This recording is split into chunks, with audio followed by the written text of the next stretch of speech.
c'est beau de voyager, que c'est beau de découvrir et surtout de redécouvrir son pays sous un autre axe, sous un autre angle. Vous êtes nombreux à dire je n'ai plus besoin de connaître quelque chose du Cameroun, tout simplement parce que vous avez pris la peine d'aller de Yaoundé à Douala, de Douala à Bamenda ou encore à Limbé, de Limbé à Bafoussam. Mais non, vous ne connaissez pas votre pays. Ah oui, vous pouvez être dans votre village sans toutefois connaître votre propre village. Alors, vous avez de la chance car la découverte des sites touristiques du Cameroun est là rien que pour vous.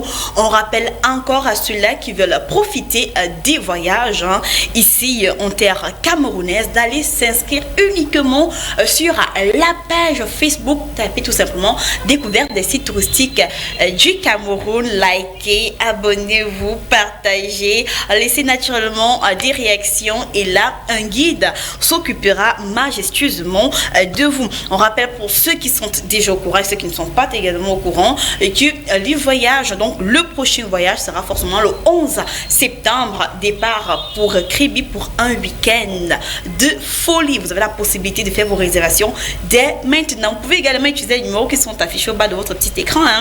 Mais bon, on s'en va ensemble découvrir un cours d'eau, l'un des plus longs cours d'eau du Cameroun, ensemble sur les rives de la Sanaga. Suivez-moi, c'est parti.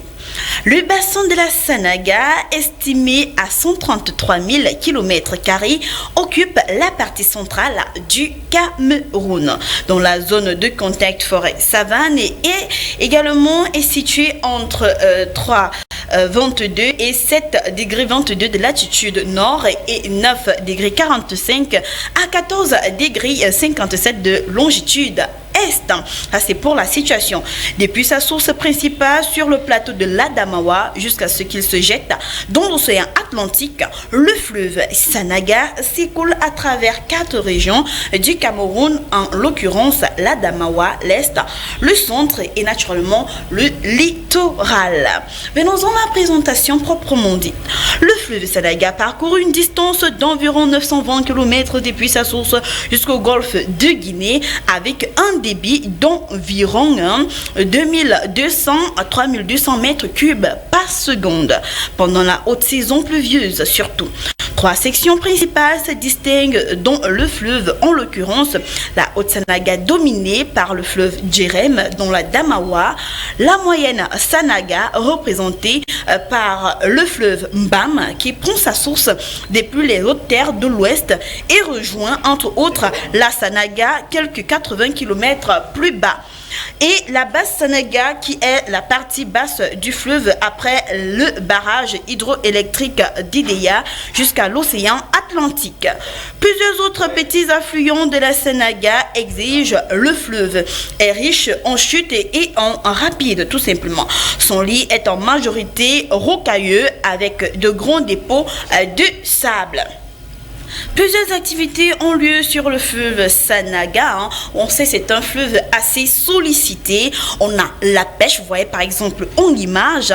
Les réservoirs sont superpêchés en fait plus souvent par les pêcheurs en provenance d'autres parties du pays ou des pays voisins.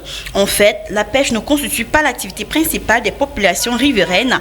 Elles ont surtout besoin de fleuves et ces zones humides pour d'autres usages domestiques ou comme source de fumier pour leur terre pendant les inondations.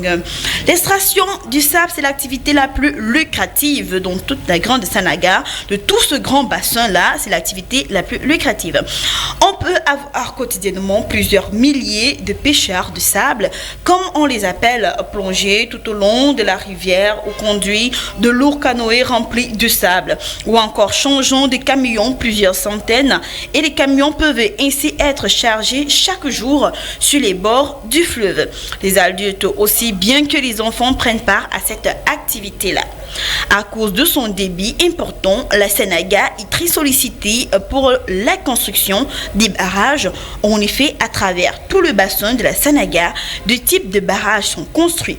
Les barrages hydroélectriques pour la production directe de l'électricité, on a Edea, on a Son Loulou, et les barrages de retenue pour la régulation du flot dans la rivière Sanaga. Nous avons par exemple Mbakaou, Bamenjin, Mapé et Lom Pangar. en image, vous avez la possibilité de voir également ce petit récit et vous avez la possibilité même d'aller découvrir.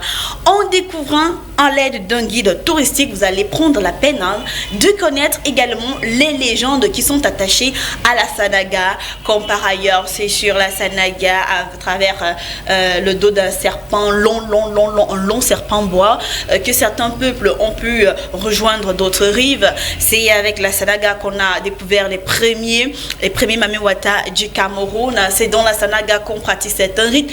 Pour connaître ces légendes, téléspectateurs, une seule chose à faire, souscrire à la découverte des sites touristiques du Cameroun.